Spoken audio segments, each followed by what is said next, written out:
से पहले मौन था। उस ज्वाला के जन्म से पहले केवल अंधकार था, लेकिन उस अंधकार को भी झुकना पड़ा। उस युग में जब देवों के मुकुट भी झुक गए थे, शुंभ और निशुंभ का साम्राज्य हर लोक पर फैला था। उनका अहंकार इतना विशाल था कि स्वयं काल भी उनसे भयभीत था।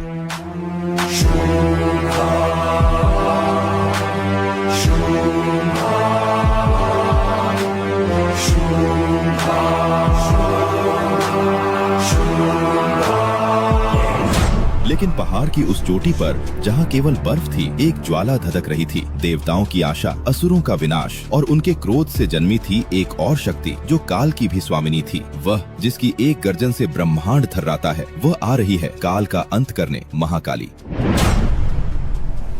तो तुम कहते हो कि वो अत्यंत सुंदर है? महाराज, उसकी सुंदरता के आगे नक्षत्र भी फीके हैं, लेकिन उसका अहंकार वो हिमालय से भी ऊंचा है।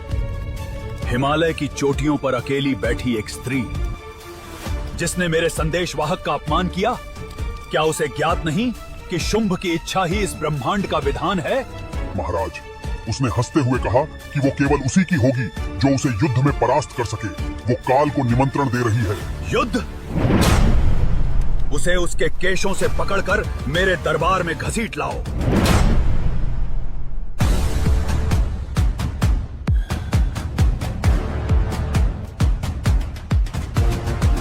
हजारों तूफानों के वेग के साथ असुर सेना आगे बढ़ी। चंड और मुंड, रक्त के प्यासे वो भाई, उस सेना का नेतृत्व कर रहे थे जिसने कभी हार नहीं मानी थी। उन्होंने वहां एक देवी को नहीं देखा, उन्होंने केवल एक पुरस्कार देखा जिसे जीतकर उन्हें अपने सम्राट के चरणों में डालना था।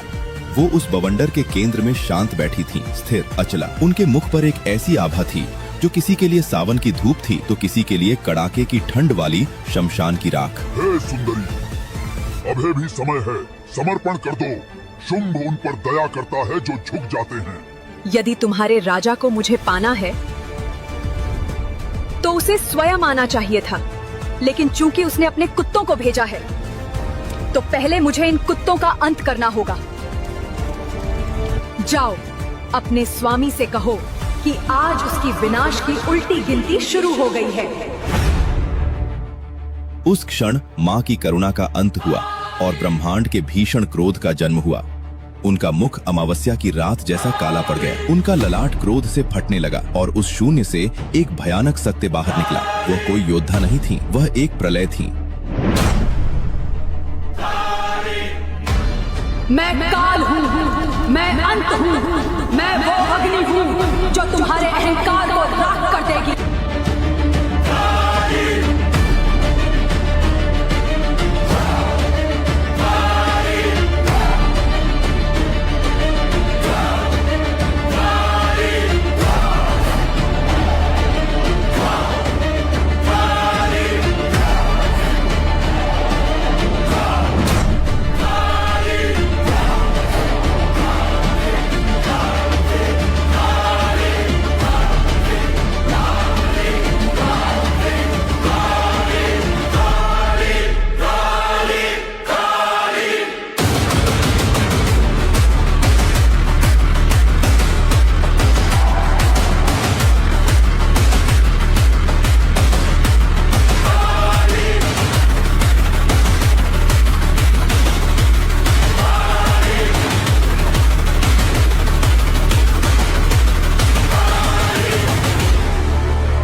काली ने युद्ध नहीं किया, उन्होंने संहार किया। उनकी तलवार का हर प्रहार हजारों जिंदगियों का अंत था। उनका हर गर्जन असुर जाति के लिए एक शोक गीत था। सेना समाप्त हो चुकी थी। चंड और मुंड अब केवल इतिहास के धूल भरे पन्ने थे। माँ अंबिका ने मुस्कुराते हुए अपनी इस शक्ति को देखा जिनका क्रोध अब भी शांत नहीं हुआ था।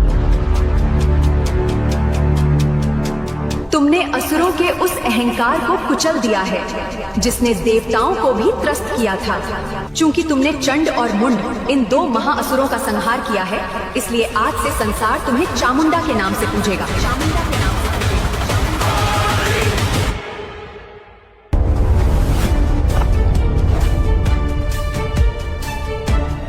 महामहिम,